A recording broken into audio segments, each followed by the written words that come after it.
Hello, I'm Ryan Parrish, the founder and owner of Xzacta Shears. I'm also the inventor of the Xzacta Shears patent pending ultimate scissor sharpening system that you see just behind me. I'm so excited because this is the first time that the precision and accuracy of the system is to be demonstrated to you and to the world. First, I want to thank all of you for your phone calls, emails, your support, and enthusiasm. I especially give thanks to the many of you who have registered on XzactaShears.com and have so patiently waited all these months for this presentation. Thank you very much. It will be well worth your while.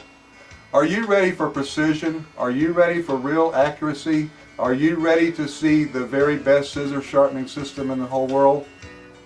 I'm ready to show you. Let's get on with it.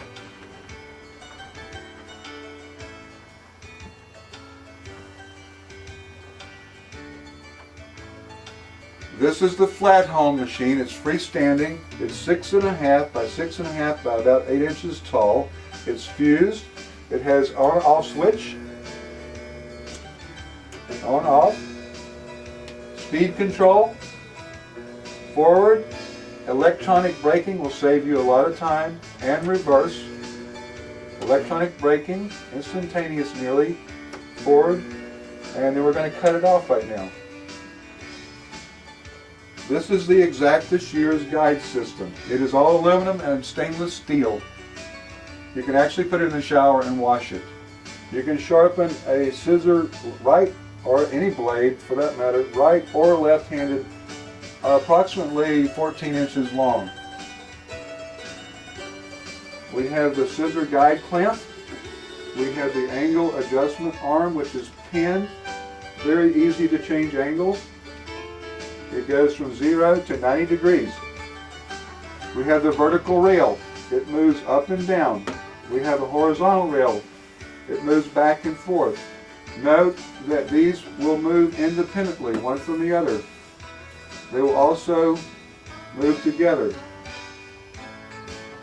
We have a left guide stop, which I've got preset, and we have a right guide stop.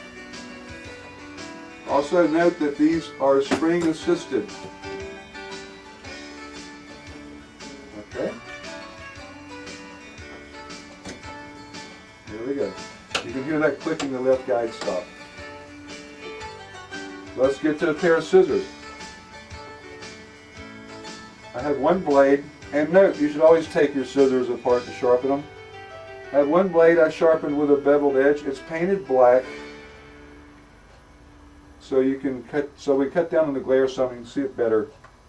And let me zoom in here so you can get a closer look at all this. There we go. Okay, you should be able to see that. First thing we do, we clamp the scissor in very lightly. We've got some little bit of adjusting to do. Come over. The left guide stop is already set. You want the tip of the blade up off the pad. You can see how this is up. Generally, most scissors is like about 1/8 to 1/4 inch, and that depends on what the radius. This scissor has about 1,000 millimeter radius. What we're doing here is we only want to use the outside edge of the pad. It's the only way to take off an even amount of metal. If you take a blade and attempt to lay it flat on the pad and drag it off, or lay it down here and push it in, what you're going to be doing is you're going to be taking off more and more metal as you move towards the tip. You're going to be destroying any kind of radiuses there. So this is what we're doing. We're only going to be sharpening on the outside where I've got this black line, a circle drawn in. Okay, next we go over and we want about 1/16 of an inch of the tip of the blade on the pad. We set our right guide stop. We move this around to make sure that we're not going to be coming off the pad. That's real good. I'm going to tighten this down, make sure it's there. Okay, and we're ready to go. Okay, again we're going to be doing a bevel edge, so I'll be holding this down to keep this scissor clamp from riding up. We turn the machine on, put this down, and move very evenly across the blade. That's all there is to it. Turn the machine off, uncamp the blade, and you can see that I took off an even amount of metal across there. We have totally honored the radius, which on this scissor looks like it's probably about 1,000 millimeter radius. So the angle here is the same anywhere you go across that blade. There you have a beveled edge. Now for the convexing, and these scissors actually were convex when they were new. Clamp this in. Again, come over here. Our left guide is already set. The tip of the blade up, off. The amount you raise the tip up will depend on how much radius you've got on the blade. The more radius, the more you will need to lift it up. However, because it will follow this and it will lift up and then it will go back down. There's no more adjusting because it will follow. Okay? Tighten that in. Make sure we don't need to adjust our left guide. I'm going to move this in just a little bit so I don't have to change that.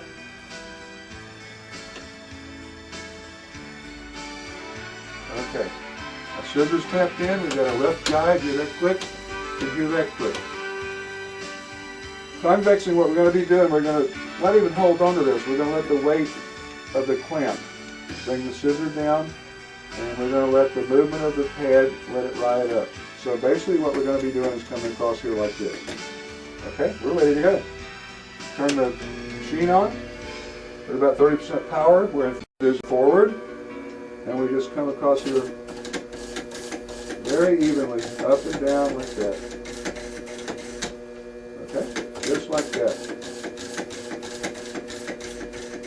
Isn't that cool? Very precise, very accurate, very even amount of metal being removed off that blade. Turn it off and clamp it, and you can see how we've convexed it along there. Now to give you a little bit different, a little better illustration of the precision of this, I did this knife for you. This was done on a 15-degree bevel angle. It's representative of an infinite number of radii. We go from basically probably about a 500 millimeter radius to basically infinity, or even straight, if you will. I think you can see how even that is on there.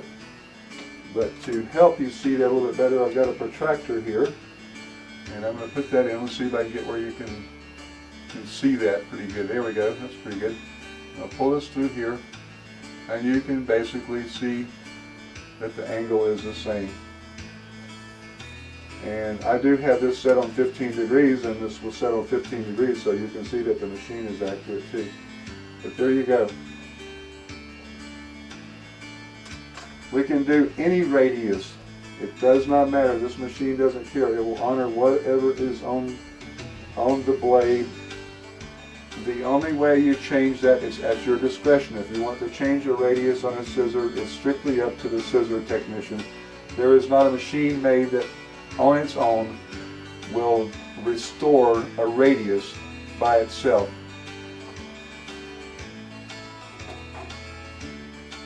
So there you have the Xzacta Shears Ultimate Scissor Sharpening Machine. And let me zoom back out here. And I just want to thank you for your time and your interest and stuff. This is the Ultimate Scissor Sharpening Machine. For those of you who have been doing this for a long time, most of you probably have a flat home. You can use that if it's close to dimensions. It'll work with the system. It's going to look better if it all matches. We've got the tread plate. It's going to look just like it does right now about 5 or 10 years from now, except maybe a couple scratches. For those of you who are new, this will be the first and only system that you will ever need to buy. I thank you for your time. There's much more that you will be learning in class.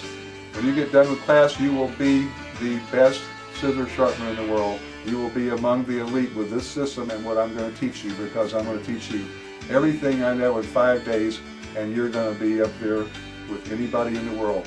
Thank you very much, and I'll see you in class.